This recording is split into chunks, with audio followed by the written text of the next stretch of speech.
We have learnt a lot more about editing than actual recording. We have learnt the ins and outs of Premiere Pro as well as how to competently use After Effects after spending time using the programs and essentially playing with them to get to grips. We experimented on Premiere Pro and discovered how to use things such as colour grading, adjustment layers and 3D motion tracking, all of which we used in our final product. For example, we had to add an adjustment layer to use the warp stabilizer tool on one of our shots as the footage was shaky and jittery when we wanted it to be smooth. In After Effects, we became proficient enough to create a suitable studio logo with animation.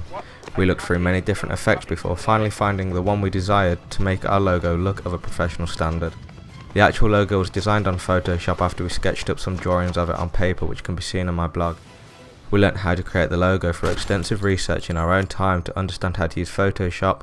We did this by using tutorials we found online, primarily on YouTube.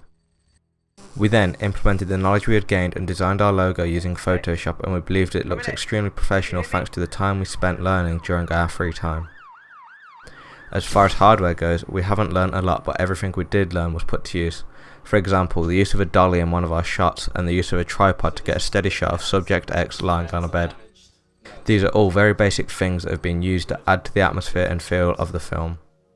Callum, who acted as cameraman, researched the technical aspects of the hardware we were using as that was his role, whereas I prioritised elsewhere, otherwise we wouldn't have finished producing the film in time. He researched into things such as ISO, exposure and shutter speeds before sharing the information with me, so I had the knowledge as well in case I was required to operate the camera at any given time.